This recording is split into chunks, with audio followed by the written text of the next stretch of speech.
नमस्कार दर्शक बंधु शुभ संध्या आमे नहीं आसु देश विदेश राज्यर 20टी गुरुत्वपूर्ण खबर खबरटी भल लगे वीडियो को लाइक करने सहित चैनल न थे सब्सक्राइब करी आपण जिलार ना लिखिदेवे जहाँफल प्रत्येक दिन आपण जिलार खबर किसी ना कि अपडेट पाइपर तेज कौन रही आज संध्यार खबर चलता नजर पकईबा।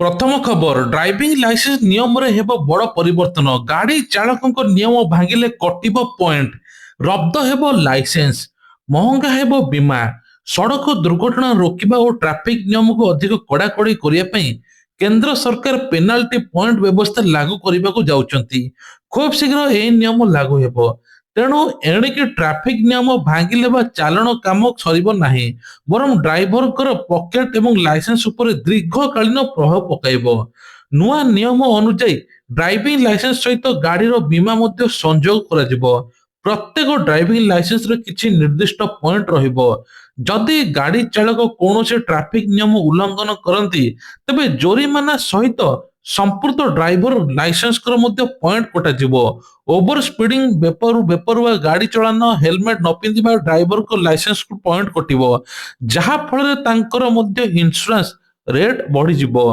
तेबे जदि पॉइंट निर्दिष्ट सीमा पार कर जाए तेबे लाइसेंस रद्द मध्य हेबो पुणी थे ड्राइविंग लाइसेंस आनिया पई टेस्ट देवाई पड़ो बोली कहपरि गाड़ीर बीमा यार बड़ प्रभाव पड़ो पेनाल्टी अधिक हेबा द्वारा बीमा कंपनी गुड़िक आहरी बीमा रेट बढ़ाई देबे।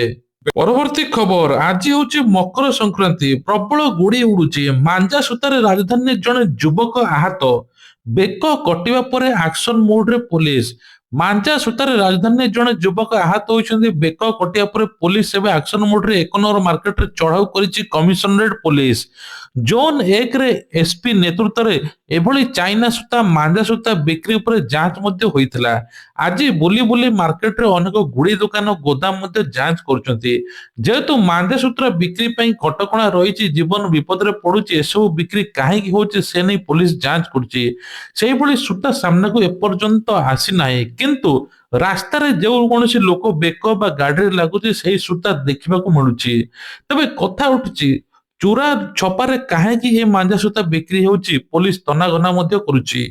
परवर्ती खबर आज पवित्र मकर संक्रांति रे मुख्यमंत्री मोहन चरण माझी केंद्र जिला पाटना राजनगर रे मकर बुड़ पकाइछन्ती बैतरणी नदीर शैव कावेरी रे बुड़ पकाइछन्ती मुख्यमंत्री पूजार्चना पर पत्नी सहित बुड़ पकाइछन्ती।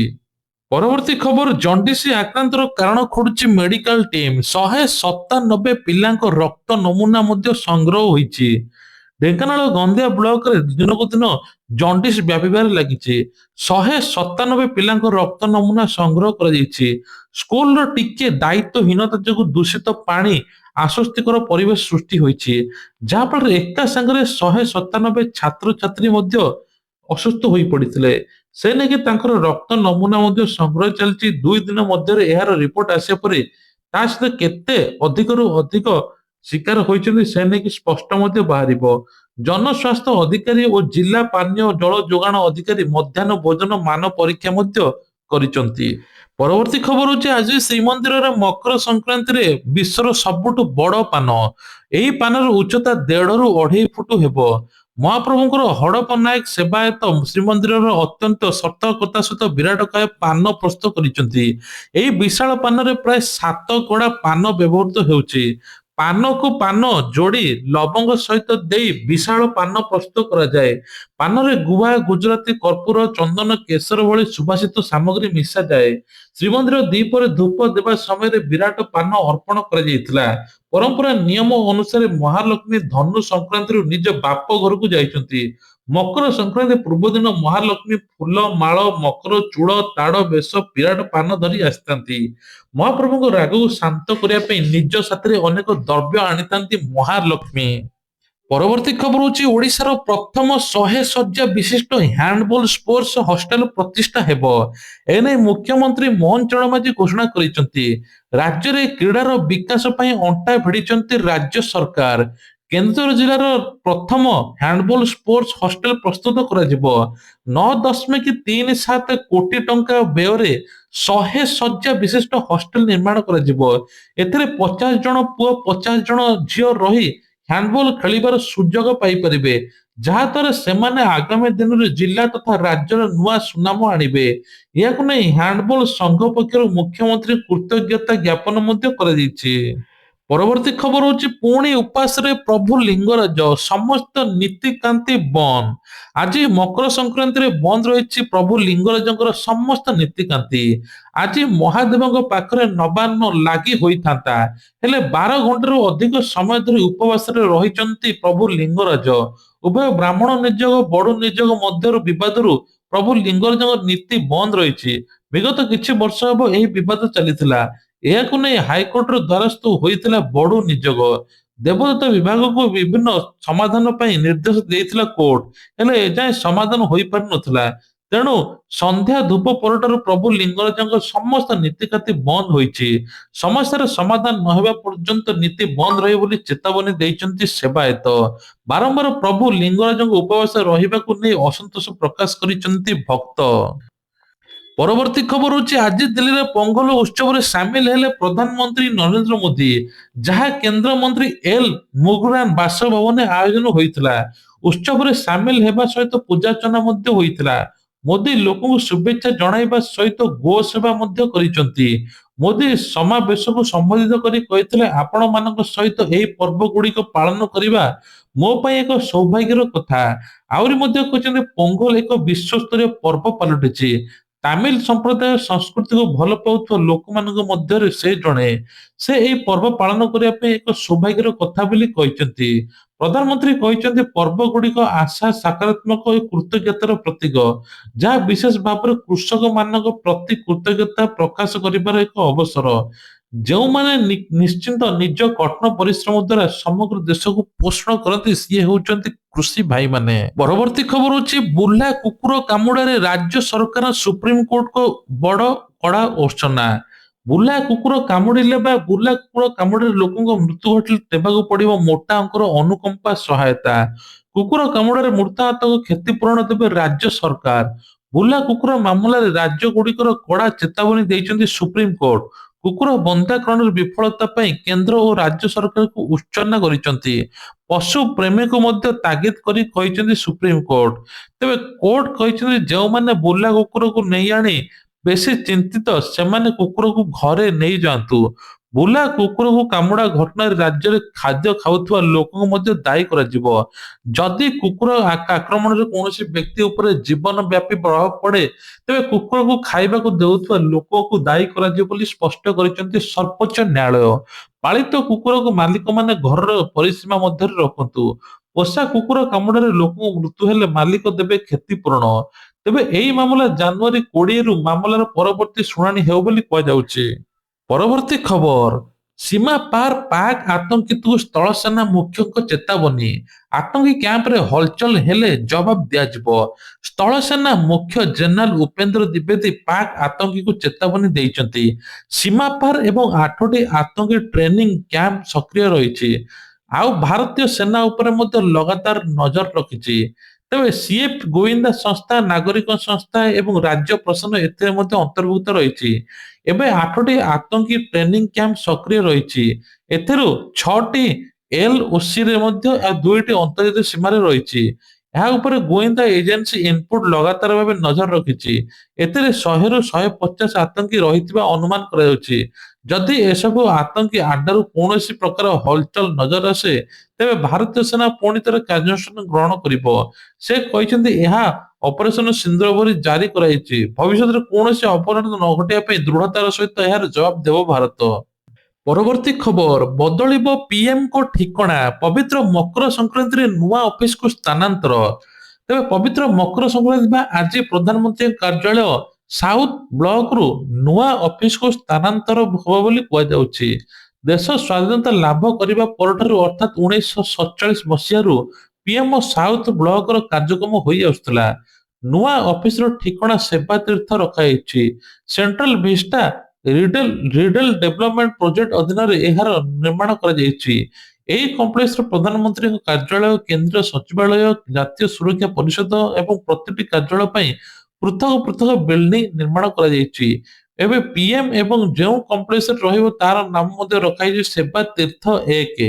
ସେଠାରେ ରହିଛି ଅତ୍ୟାଧୁନିକ କାର୍ଯ୍ୟସ୍ଥଳ, ହୈବ ସମାରୋହ ପ୍ରକୋଷ୍ଠ 2,26,203 ବର୍ଗ ଫୁଟରେ ମଧ୍ୟ ଏବେ ଜମିରେ ପରିବ୍ୟାପ୍ତ ସେବାତୀର୍ଥ ନିର୍ମାଣରେ 1,899 ଟଙ୍କା ଖର୍ଚ୍ଚ ହୋଇଛି। ତା ସହିତ ମଧ୍ୟ କୁହାଯାଉଛି ଏଥିରେ ବିଭିନ୍ନ ପ୍ରକାର ମଧ୍ୟ ନୂତନ ନିୟମ ରହିଛି। ସେଇ ଭିତରେ ମଧ୍ୟ ବିଭିନ୍ନ ଅଣ୍ଡରଗ୍ରାଉଣ୍ଡ ରାସ୍ତା ମଧ୍ୟ ଅଛି। ପରବର୍ତ୍ତୀ ଖବର ହଉଛି ଆଜିଠାରୁ ଆରମ୍ଭ ହେବ ଭାରତ ଆମେରିକା ବାଣିଜ୍ୟ ଆଲୋଚନା। ଭାରତ ଆସିପାରନ୍ତି ଟ୍ରମ୍ପ। ଭାରତ ଉପରେ ଆମେରିକା 50% ତାରିଫ ଲଦିଥିବା ବେଳେ ଅନେକ ପର୍ଯ୍ୟାୟରେ ଆଲୋଚନା ପରେ ଏହାର ଟ୍ରେଡ୍ ଡିଲ୍ ହୋଇପାରୁନାହିଁ। ଆଜି ଦୁଇ ଦେଶ ମଧ୍ୟରେ ଆରମ୍ଭ ହେଉଛି ନୂଆ ପର୍ଯ୍ୟାୟ ଆଲୋଚନା। ଏନେଇ ଗତକାଲି ମଧ୍ୟ ଦେଇଥିବା ସୂଚନା ଆମେରିକା ରାଷ୍ଟ୍ରପତି। ତେବେ କୁହାଯାଉଛି ବିଶେଷ କରି ଏଥିସହିତ ଆସନ୍ତା ବର୍ଷ ବା 2 ବର୍ଷ ମଧ୍ୟରେ ଟ୍ରମ୍ପ ଭାରତ ଆସିପାରନ୍ତି। ଏହି ଅବସରରେ ମଧ୍ୟ ଆମେରିକା ପାଇଁକି ଭାରତର ଏକ ସୁବର୍ଣ୍ଣ ସୁଯୋଗ ବୋଲି କୁହାଯାଉଛି। ତେବେ ପ୍ରଧାନମନ୍ତ୍ରୀ ନରେନ୍ଦ୍ର ମୋଦି ସହିତ ଟ୍ରମ୍ପଙ୍କ ପ୍ରକୃତ ବନ୍ଧୁତା ରହିଛି। କିଛି ପ୍ରସଙ୍ଗରେ ମତଭେଦ ଥିଲେ ମଧ୍ୟ ଏହାକୁ ଆଲୋଚନା ମାଧ୍ୟମରେ ଦୂରେଇ ଦେବ ବୋଲି କୁହାଯାଉଛି। ପରବର୍ତ୍ତୀ ଖବର ହଉଛି ଏଥର ଖଣ୍ଡଗିରି ମେଳା ଜମିବ। ଖଣ୍ଡଗିରି ଫ୍ଲାଇଓଭର ତଳ ଛକରେ ମଧ୍ୟ ପ୍ରବଳ ପରିସ୍ରା ଗନ୍ଧ ହଉଛି। ଖଣ୍ଡଗିରିରେ 15,000 ଲୋକ ପାଇଁ ମାତ୍ର ରହିଛି 20ଟି ଟଏଲେଟ। ଫେବୃଆରୀ 17ରୁ 7 ଯାଏଁ ଚାଲିବ ଏହି ମହାକୁମ୍ଭ। ଏକାଠି ହେବେ ହଜାର ହଜାର ଲୋକେ। ରାଜ୍ୟ କୋଣ ଅନୁକୋଣରୁ ମାଡ଼ି ଆସିବେ ଯାତ୍ରୀ ପ୍ରେମୀ। ତା ସହିତ ରଙ୍ଗୀନ ଆଲୋର ଚିକିମିକିରେ ଝଲସିବ। ପ୍ରତି ରାତିରେ ଏକ ସମୟରେ ମଧ୍ୟ 7ଟା ପାର୍ଟି ଯାତ୍ରା ପ୍ରଦର୍ଶନ କରିବ। ପାଖାପାଖି 2,000 ସିଟ୍ ବ୍ୟବସ୍ଥା ମଧ୍ୟ ରହିଛି। ଗୋଟିଏ ରାତିରେ ପାଖାପାଖି 14ରୁ 15,000 ଯାତ୍ରୀ ପ୍ରେମୀ ଆସିବେ। ଏ ସାଙ୍ଗକୁ ମେଳା ଦେଖିବା ପାଇଁ ଦିନ ରାତି ହଜାର ହଜାର ଲୋକ ଆସିବେ। ଶତାଧିକ ବ୍ୟବସାୟୀ ରାସ୍ତା ପାଖରେ ମଧ୍ୟ ବ୍ୟବସାୟ କରୁଛନ୍ତି। କିନ୍ତୁ ମାତ୍ର ସବୁଠୁ ବଡ କଥା ହେଲା 20ଟି ଶୌଚାଳୟ ଅଛି। ଯାହାଫଳରେ ବ୍ରିଜଠୁ ଆରମ୍ଭ କରି ରାସ୍ତା ସାରା ଅପରିଷ୍କାର କରୁଛନ୍ତି ଲୋକେ। ଏଥିପାଇଁ ପ୍ରଶାସନକୁ ଗୁରୁତ୍ୱ ଦେବା ଦରକାର ବୋଲି କୁହାଯାଇଛି। ପରବର୍ତ୍ତୀ ଖବର ହଉଛି ଓଡ଼ିଆ ଭାଷାରେ ହେବ ସରକାରୀ କାମ। ସବୁ ବିଭାଗ ଜିଲ୍ଲାପାଳକୁ ରାଜ୍ୟ ସରକାରଙ୍କର ଚିଠି।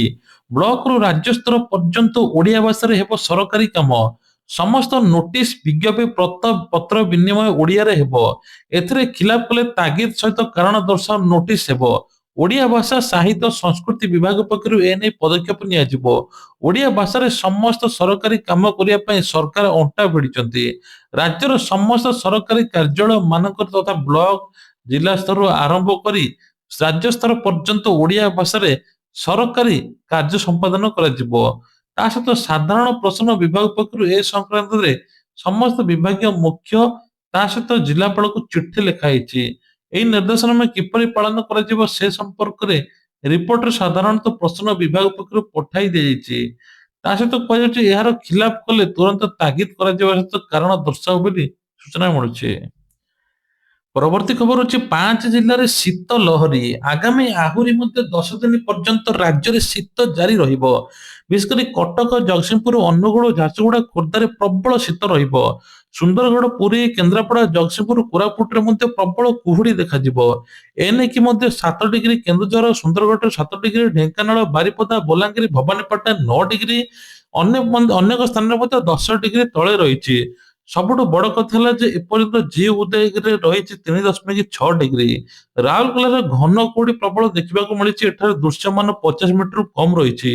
ଏନେଇକି ସରକାର ଚେତାବନୀ ଦେଇଛନ୍ତି ଆହୁରି 7ରୁ 8 ଦିନ ପ୍ରବଳ ଶୀତ ରହିବ। ପରବର୍ତ୍ତୀ ଖବର ଚାଞ୍ଚଲ୍ୟ ଖବର ମିଳିଲାନି ମଧ୍ୟାହ୍ନ ଭୋଜନ ଉପାସରେ ରହିଲେ 32 ଛାତ୍ରଛାତ୍ରୀ। ବିଦ୍ୟାଳୟ ରୋଷେଇୟାଙ୍କ ସ୍ୱାସ୍ଥ୍ୟ ଅବସ୍ଥା ଭଲ ନଥିବାରୁ ମଧ୍ୟାହ୍ନ ଭୋଜନ ବନ୍ଦ ରହିଥିଲା। ଏହିପରି ଘଟଣା ଦେଖିବାକୁ ମିଳିଛି ରାୟଗଡା ଜିଲ୍ଲାର ପଞ୍ଚାୟତର ଅନ୍ତର୍ଗତ ମାଣିକଝୋଲା ସରକାରୀ ବିଦ୍ୟାଳୟରେ। ମଧ୍ୟାହ୍ନ ଭୋଜନ ସମୟରେ ପିଲାଙ୍କୁ ଖାଇବାକୁ ଦିଆଯାଇନଥିଲା। ନିଜ ଘରକୁ ଯାଇ ଖାଇବାକୁ କହିଥିଲେ ବିଦ୍ୟାଳୟ ପ୍ରଧାନ ଶିକ୍ଷକ ମହେନ୍ଦ୍ର ବେଭାର। ଛାତ୍ରଛାତ୍ରୀମାନେ କାହିଁକି ପ୍ରଧାନ ଶିକ୍ଷକଙ୍କୁ ପଚାରିବାରୁ ରୋଷେଇୟାଙ୍କ ଦେହ ଭଲ ନାହିଁ ବୋଲି କହିଥିଲେ। ସେ ରାୟଗଡା ଯାଇଥିବାରୁ ମଧ୍ୟାହ୍ନ ଭୋଜନ ରୋଷେଇ ବନ୍ଦ ରହିଥିଲା। ଏହାପରେ ପିଲାମାନେ ମଧ୍ୟ ଖାଇବା ପାଇଁ ନିଜ ଘରକୁ ଚାଲି ଯାଇଥିଲେ। କିଛି ପିଲା ଅଭିଭାବକ ଘରେ ନଥିବାରୁ ସେ ପିଲାମାନଙ୍କୁ ଦୋକାନରୁ ବିସ୍କୁଟ ଖାଇବା ପାଇଁ କିଛି ଉପାସରେ ରହିଥିଲେ ମଧ୍ୟ ଜଣାପଡିଛି। ହେଲେ ପିଲାଙ୍କ ପାଇଁ ସରକାର ପୋଷଣ ଜନିତ ଖାଦ୍ୟ ପ୍ରଦାନ କରୁଛନ୍ତି।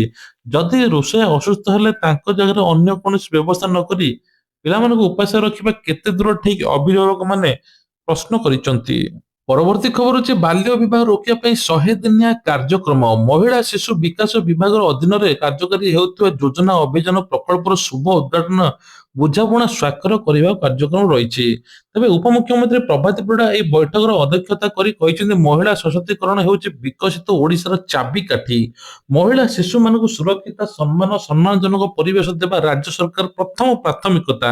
ସେ ମାତୃଭାଷାର ଆଧାରିତ ପ୍ରାରମ୍ଭିକ ଶିକ୍ଷା, ବାଲ୍ୟ ବିବାହ ରୋକିବା, କିଶୋରୀ ସ୍ୱାସ୍ଥ୍ୟ, ସାମାଜିକ ସୁରକ୍ଷା କ୍ଷେତ୍ରରେ ବିଭାଗମାନଙ୍କର ସମନ୍ୱୟ ଏବଂ ସମୁଦାୟ ସମ୍ପୃକ୍ତି ତଳ ସ୍ତର କାର୍ଯ୍ୟାନୁଷ୍ଠାନ ସୁଦୃଢ କରିବା ଉପରେ ଗୁରୁତ୍ୱ ଦେଇଥିଲେ। ବାଲ୍ୟ ବିବାହ ରୋକିବା ପାଇଁ 100 ଦିନିଆ କାର୍ଯ୍ୟକ୍ରମ ମଧ୍ୟ ଆରମ୍ଭ ହୋଇଛି। ପରବର୍ତ୍ତୀ ଖବର ହଉଛି ଆସନ୍ତୁ ଯୋଜନା ବିଷୟରେ ଜାଣିବା। ସୁଭଦ୍ରା 2ଟି କିସ୍ତି ଏହି ସପ୍ତାହ 18 ତାରିଖରେ ମିଳିବ। 10,000 ଟଙ୍କା ମିଳିବ ଯୋଉମାନେ ପ୍ରଥମ ଦ୍ୱିତୀୟ କିସ୍ତି ପାଇନାହାନ୍ତି, ତୃତୀୟ କିସ୍ତି ପାଇଛନ୍ତି ତାଙ୍କୁ 10,000 ଟଙ୍କା ଦେବେ ଉପମୁଖ୍ୟମନ୍ତ୍ରୀ ପ୍ରଭାତୀ ପରିଡ଼ା ସୂଚନା ଦେଇଛନ୍ତି।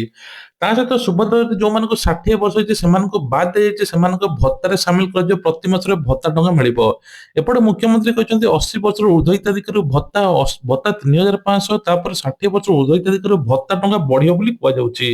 ତେବେ ଇଏ ଥିଲା ଆଜିର ଦେଶ ବିଦେଶ ରାଜ୍ୟର କିଛିଟା ଗୁରୁତ୍ୱପୂର୍ଣ୍ଣ ଖବର। ଯଦି ଖବରଟି ଭଲ ଲାଗିଥାଏ ନିଶ୍ଚୟ ଲାଇକ୍ କରିବେ, ଚ୍ୟାନେଲରେ ନୂଆ ଥିଲେ ସବସ୍କ୍ରାଇବ କରିବା ପାଇଁ ଭୁଲିବେ ନାହିଁ। ଜୟ ଜଗନ୍ନାଥ।